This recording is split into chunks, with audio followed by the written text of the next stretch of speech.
thanks to new evidence of Noah's Ark. Researchers say they have 3D images of what they believe is the Ark in the Ararat Mountains in Turkey.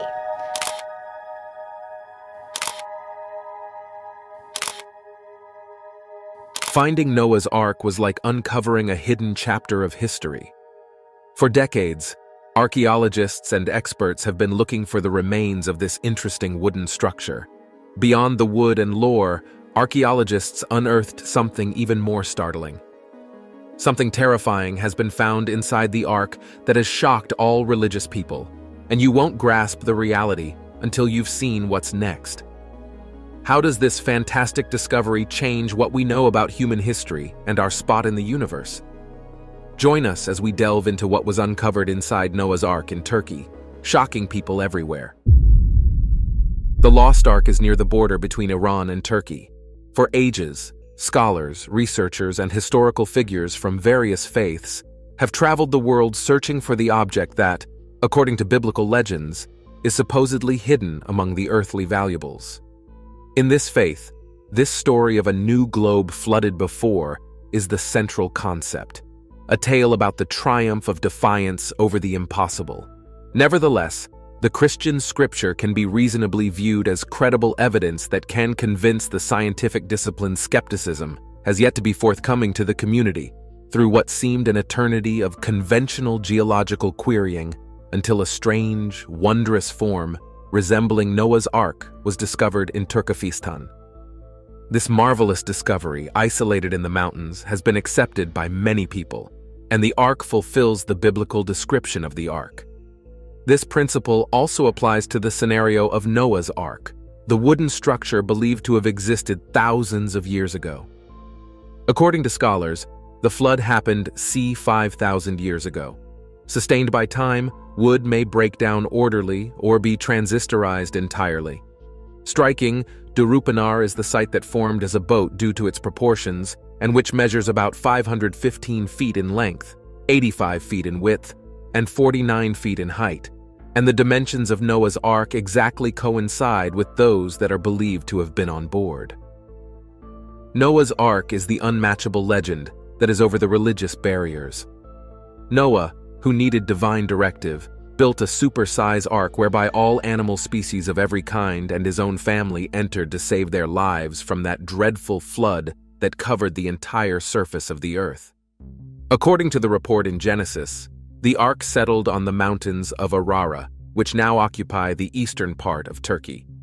This analysis showed all the clayey substances, marine substances, and seafood were present at different geological layers. These discoveries indicate human activities in the region dating back to the Chalcolithic period, from 5,500 to 3,000 BC. While the dating results are compelling, it is essential to acknowledge that the vessel's presence cannot be confirmed through dating alone. Further extensive research and analysis are needed to reveal conclusive evidence. The legend of Noah's Ark holds profound significance in three major religions: Christianity, Judaism, and Islam. The new stuff found at the Durupinar site makes the hunt for Noah's Ark even more enjoyable. With new technology and teams from different countries working together, they've seen things that could be from when the big flood in the Noah's Ark story happened. However, the people who study these things are still cautious. They say we need to study more and check everything carefully before we can say that this place has anything to do with the famous Ark. As dusk fell, the massive Ark whispered its secrets to those willing to listen. The Ark Encounter. The Keeper of Secrets is an unusual project being carried out in Kentucky. Ken Ham, the director and founder of Answers in Genesis, the group making the biblical foundation for the park, is responsible for making the theme park. This is no ordinary park. The most significant model of Noah's Ark, built around it, is called the Ark Encounter, which is massive. The park covers 8,000 acres, even more than Disneyland, which is only 80 acres. Every year, the number is approximately 1.5 million, and the number of people visiting it is in northern Kentucky. The Ark, which serves as a building directly, is an excellent construction work by modern builders. It's made to be as big as the Bible says Noah's Ark was. Finalist Lady Ada Lovelace's sculpture dimensions stand 510 feet long, 85 feet wide, and 51 feet tall. What's more, it's not only the submersible that's worth taking a closer look at. There are in-depth displays on the internal floors for a public view. Utilizing all available technological means during that era, the displays make people feel like the world is brought back to when Noah lived. These movies show us what the world might have looked like before the Great Flood, how Noah and his family might have lived inside the Ark, and what was happening once the flood finished. The purpose is to create a tangible, interactive, open-air experience where you can see, hear, and be among the life-size figurines instead of just reading their accounts. Ken Ham has big plans for the Ark Encounter. He wants to keep making it bigger and better. He's planning to build a copy of the Tower of Babel and a model of what Jerusalem might have looked like when Jesus was there. The Tower of Babel part is fascinating because it will have a ride similar to the Haunted Mansion at Disney. People will sit down and be taken around to see different scenes. The Ark Encounter is a place where there's always something new happening. Every year they add new things for people to see and do. There's an indoor place where you can pet animals, beautiful lights to visit at Christmas time, and even a place where you can walk around and see birds flying above you. The park also does a lot of work behind the scenes. They grow plants in water without soil, hydroponics, and have places where people who work there can stay for only part of the year. Creating the Ark Encounter has been challenging. There have been money problems, many discussions with people with different opinions, and a lot of careful planning. Much money had to be invested to make this big idea a reality. They had to sell special bonds, and the local government helped by giving tax breaks and improving the area for all visitors. Meanwhile, near Mount Ararat, a discovery was about to shake ancient beliefs, an eternal dispute. Both Jewish and Christian traditions share the tale of Noah's Ark. However, how people understand and accept its history and religious meaning has often differed. This has led to many discussions and sometimes arguments between these two religions. Early writers like Flavius Josephus, Jews and Christians believed the Ark was real. However, most scientists today disagree with a vast flood covering the whole world, or the Ark being real. Some historians who specialize in ancient zones point out that the accounts in such classic stories may have been similar to historical events, such as the Great Flood in the Persian Gulf or the Black Sea floods, which took place literally centuries ago, could have served as inspiration for that ancient tale.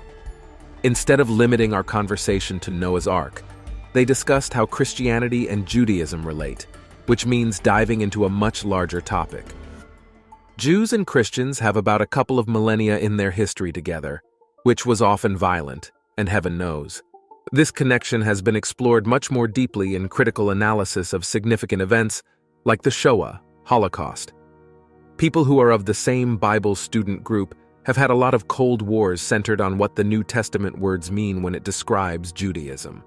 They are trying to discover whether the bits that look harmful to Judaism are the core of the religious texts. Otherwise, the parts have just been lost in the translation of time. Luke acts is when it comes to this debate. Lucan's writing is not provocative in that it directly attacks Judaism, but portrays it in a complicated and confusing manner. Over the years, the stories and teachings in these religious texts have been looked at from many angles. Different religious leaders, scholars, and followers have offered their interpretations. These interpretations are influenced by their personal beliefs, cultural backgrounds, and the times they live in. As a result, the understanding and teaching of the story of Noah's Ark and its significance vary widely within and between Jewish and Christian communities. Researchers and historians dig into the past, looking for clues that can either support or challenge the traditional understandings of these stories. As discoveries are made and old assumptions are questioned, the dialogue between Judaism and Christianity regarding their shared yet distinct heritage evolves. This dynamic interaction reflects the broader human quest for meaning, connection to the past, and understanding the sacred texts that have guided these faiths for centuries. Furthermore, the religious talks also cover how people understand the idea of covenants in holy writings. The word covenant is understood and translated in many different ways in the Hebrew Bible, part of the Jewish faith, and the New Testament, part of the Christian faith. This shows how the connection between these two religions has changed and developed over a very long time. This topic isn't just about language or religious ideas. It's also about more significant issues.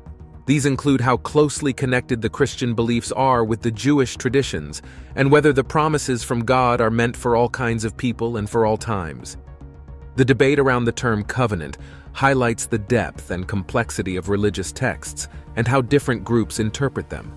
It raises important questions about how past agreements between God and people are seen today.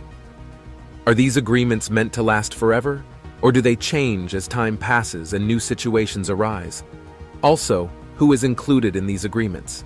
Is it just a specific group of people or everyone? These questions are challenging to answer. A crucial component is unraveling the complexities of religious teachings, understanding the historical contexts, and the courage to see things from diverse surroundings. Theologians, clergy, and spiritual individuals devote much of their time to researching, engaging in discussions, and sometimes indulging in debates about such issues.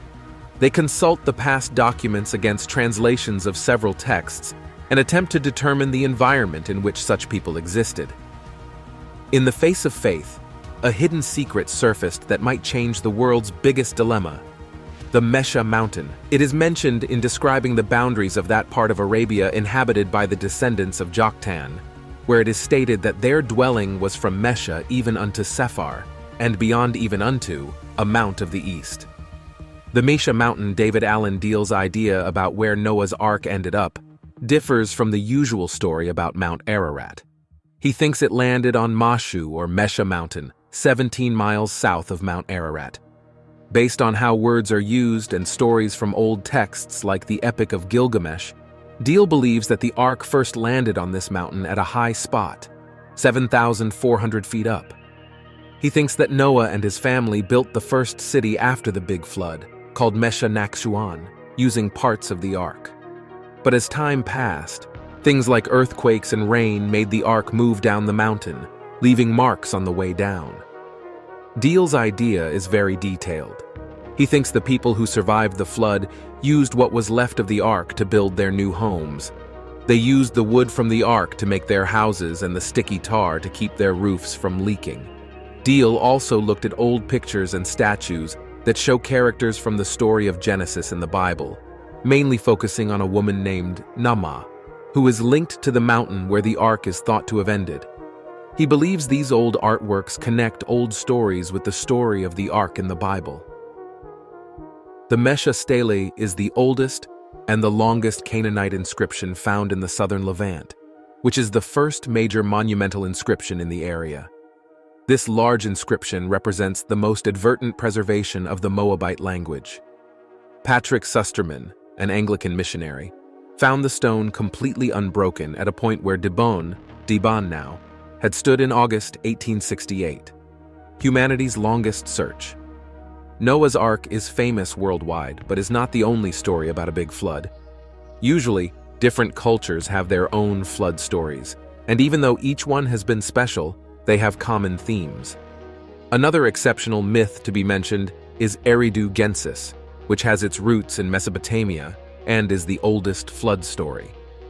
Besides the fact that it became the source for other flood stories in this area, some scholars believe that the flood story in the Tablet of the Gods influenced the birth of other flood stories, like the story mentioned in the Gilgamesh book and the Genesis book in the Old Testament. These stories all foreground that gratitude is working omniscient and providence, a remembrance of the gods, and humility is paying respects to the gods. When discussing China's and Egyptian flood narratives, we find that characters such as Noah and the sun god Ra are prominently featured as flood creators or successful flood survivors. So, only a few people in a community survive the flood, and they are often given a special mission by the gods to populate the world again. Also, we see these cultural similarities in the myths from ancient Greece, in which Deucalion and Pyrrha are saved by a chest that ended up in a rugged mountain, and also in the myths of ancient Hawaii, in which Nu'u built a big canoe for them to escape the big flood. He ended up Mauna Kea. The Epic of Gilgamesh, an ancient story, acquainted us with a myth wherein Gilgamesh is in quest of adventure, and has a story of a flood that is not so different from the story of Noah. Both stories talk about the gods deciding to eliminate humans, choosing one family to survive, building a huge boat, and saving animals.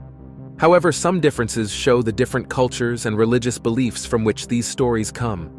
For example, Noah says he survives because he's a good person. Meanwhile, the Gilgamesh story says Utanapishtim survives because he's wise, and the gods favor him. Another old flood story is the Atrahasis epic, found in the 19th century. It's even older than the Gilgamesh story and shares many of the same parts with the Gilgamesh story and the story of Noah. These include the gods being angry, people surviving, and the world starting over after a considerable flood. The Atrahasis story and the Genesis flood story have a lot in common, like a warning about the flood 7 days ahead, building a boat, and sending out birds to find dry land after the flood. These flood stories from different places and times are woven into a rich collection of tales. Even though they come from other cultures and have unique details, they all talk about the power of the gods, the survival of a few people, and a new beginning after a big disaster. This shows us that the idea of a great flood wiping out the world and starting over is a theme many cultures have thought about and told stories about. Humanity's quest under the stars hinted at uncovering our deepest roots, the aftermath of the flood.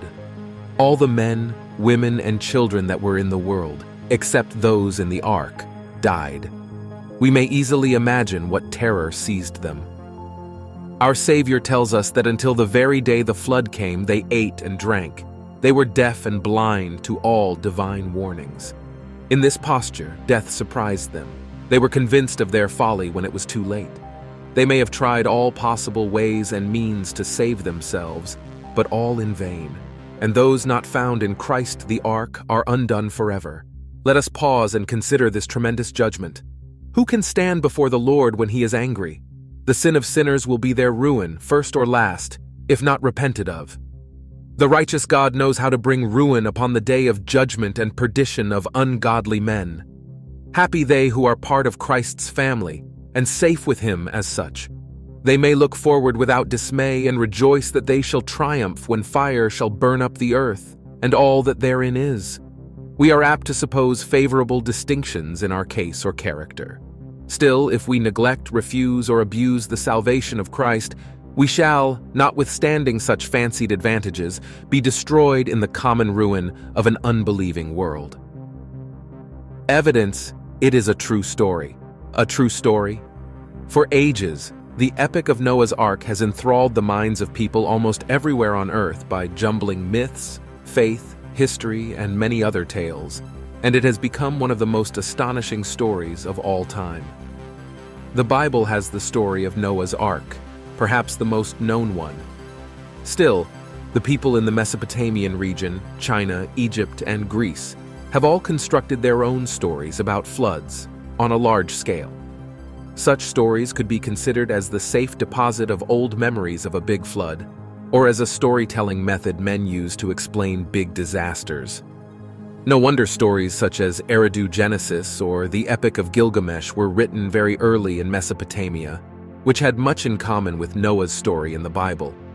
They discuss a mighty deluge in which only one person, man, or family is selected to jumpstart humanity, and a vessel meant to save both them and various species of animals. In the narratives, gods regularly judge men who are respectable and good-natured, and people are given a chance to start everything afresh like a newborn baby. Another ancient story from Mesopotamia, the Atrahasis epic, provides more details. What happened to go with this story? Gods are described through that story, which helps us understand why the flood occurred and how gods felt about humans at that time. Even though these old stories all have similar parts, the way people understand them and the messages they get from them is different. This shows how human societies have tried to make sense of nature and the idea of a higher power's will. What's interesting is that there are real signs in the Earth's history of big floods happening. For example, the Black Sea flood is a well-known event where the sea level rose and caused a massive flood around 7,500 years ago. This event, like the flooding of the Mediterranean Sea and changes in river valleys in ancient Mesopotamia, might be the events behind these flood stories, and could explain why so many different cultures have them. While we haven't found proof of a flood as big as the one described in the story of Noah's Ark all over the world, it's possible that big floods in certain places a long time ago inspired these lasting stories. Whether these stories are based on actual events, they are essential to human culture. They show how our ancestors tried to understand and give meaning to the world they lived in. The story of Noah's Ark holds a special place in religious writings and ancient legends, showing its importance in different cultures. In the Bible, Noah is shown as a good man.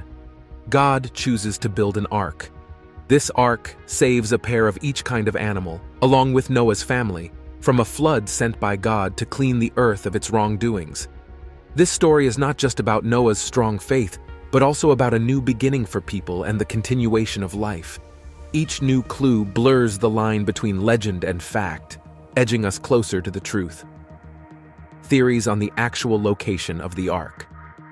Ronald Eldon Wyatt noticed the structure in 1986. He was an enthusiastic American.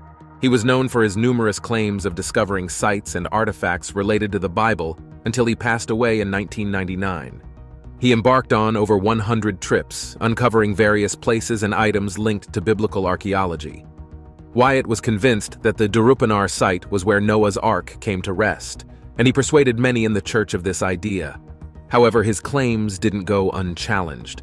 Other archaeologists and scholars criticized him, pointing out that he needed to gain the formal qualifications of an archaeologist, and wasn't even the first to come across the Durupanar structure.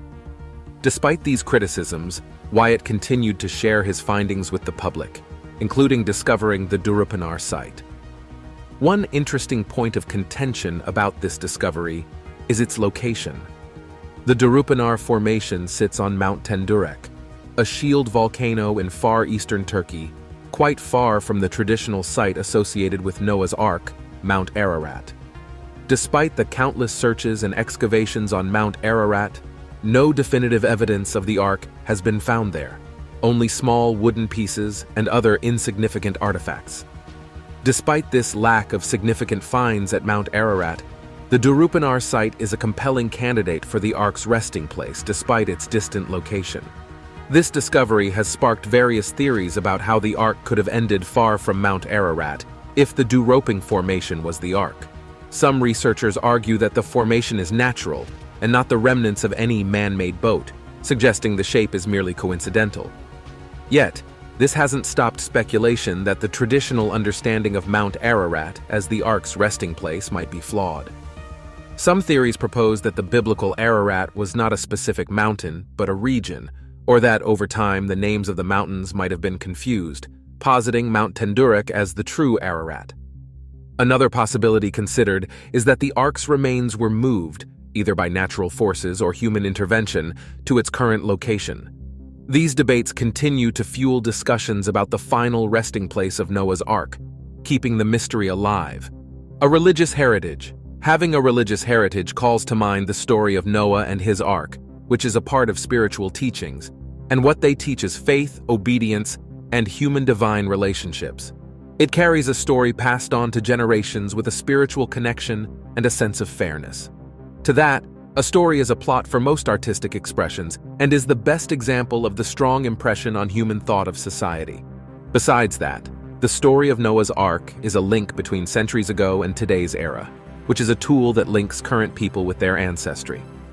It offers a unique glance into the past in which people can discover their cultural heritage, such as values, ethics, and challenges their ancestors overcame. Through the embodiment of this story, we can meditate on the eternal elements such as managing life, recovery, and the ability to endure anything under challenging circumstances. Biblical teaching depicts the building of the Talyaman Ark, which is big in measurement with 300 cubits in length, 50 cubits in width, and 30 cubits in height, and it was made according to a divine plan. The tale describes the process of building the Ark, and it has time for every detail, including the material and the appearance of the inside. Through this story, this big boat stands for more than just the ship Noah completed. it also embodies hope and light during a dark journey. This biblical theme of Noah, the big boat, and the deluge is also found in the flood narratives of early civilizations like Mesopotamia, Greece, and Egypt. The storylines often focus on the big flood as a punishment from the gods or one person and family, chosen by the gods to repopulate the earth, and a unique ark or boat constructed to save these individuals. The fact that this type of story occurs widely in many cultures might mean that there is a shared understanding of, or even the memory of, a huge flood that happened in the really far past. What's interesting is that the story of Noah in the Bible is a lot like the Epic of Gilgamesh, which is a much older story from Mesopotamia. Both stories tell about gods who are angry with people, building a huge boat to survive a flood, and sending birds to look for dry land.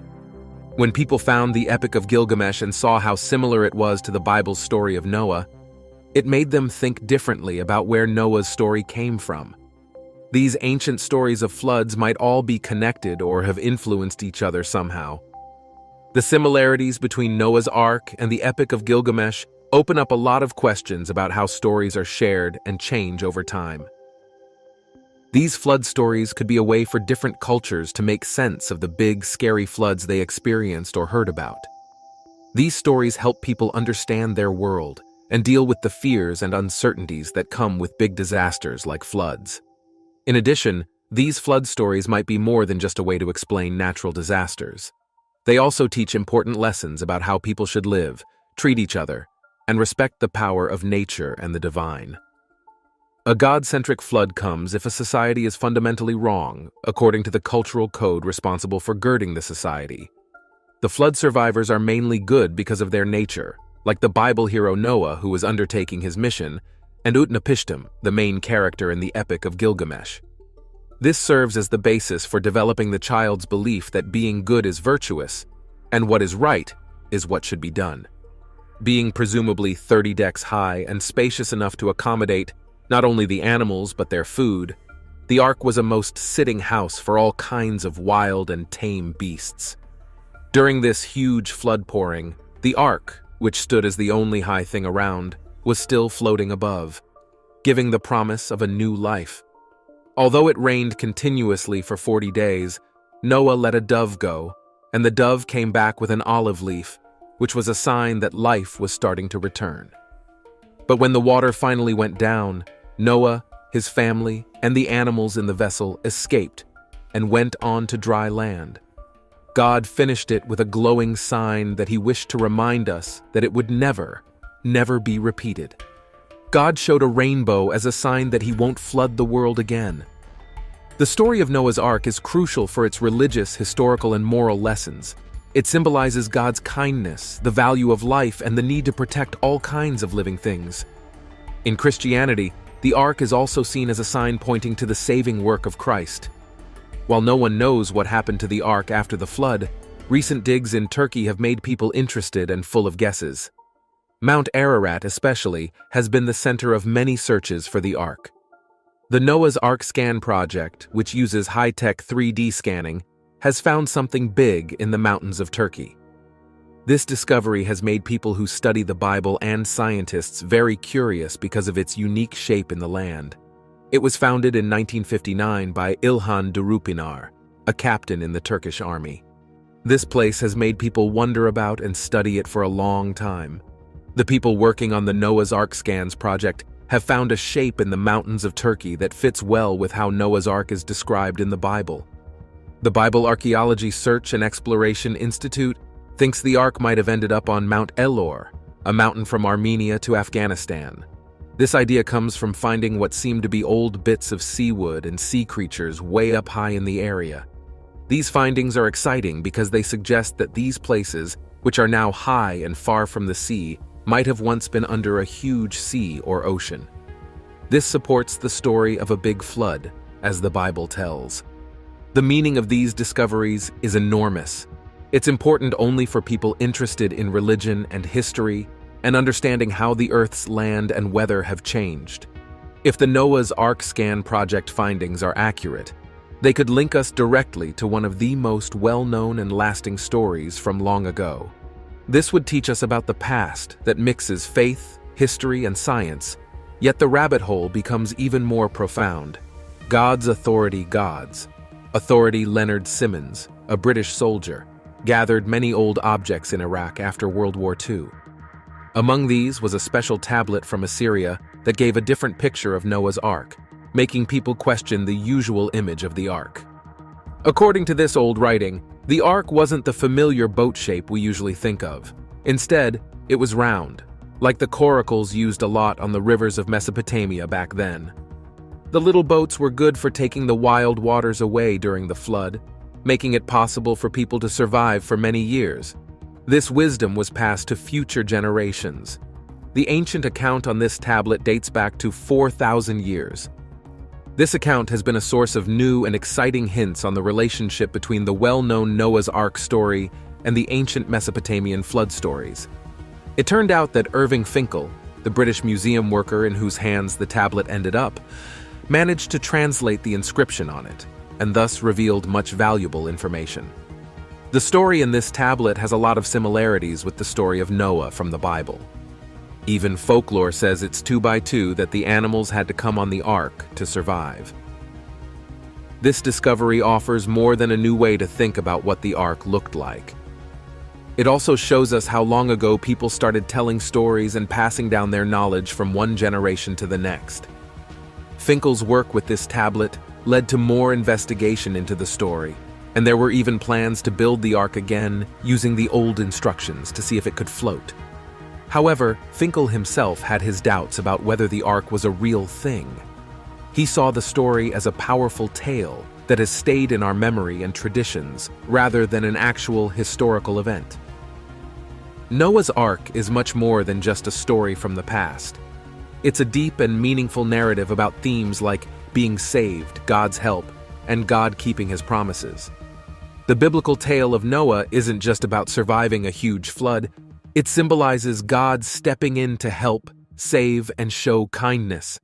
In the Bible, the ark is more than just a boat that keeps life safe. It's a sign of God's kindness and the way to be saved. Noah, whom God favored, was given a way to escape the coming disaster. This was an act of God's kindness to Noah and all living things. This story hints at the even bigger rescue that would come later through Jesus Christ. It's like a promise between God and people. The ark is a sign of safety, protection, and being saved, shining like a light of hope in the middle of chaos. The finding of the ark and the research around it mix religious beliefs with the excitement of finding things from the past. This combination of faith and science gives us a peek into our shared history and shows how old stories still significantly impact today. It's a reminder of the big themes we all go through: being saved, getting another chance, and always looking for God's kindness. This is why the story of Noah's Ark goes beyond just one religion. It touches people from all backgrounds and beliefs and keeps giving us lessons about faith, following what's right, and the never-ending love of the Creator. As we wrap up our exciting trip, looking at what people think Noah's Ark in Turkey is, the stuff found there has amazed people worldwide. The Darupinar site, hidden in rough lands far from the usual Mount Ararat, tells a testing story that makes us question old stories and what we know about history. How do these stories change what we think about history and belief? What will the next chapter of this age-old tale reveal to us? If you're intrigued by this quest through time and belief, don't forget to like and subscribe for more captivating journeys into our past.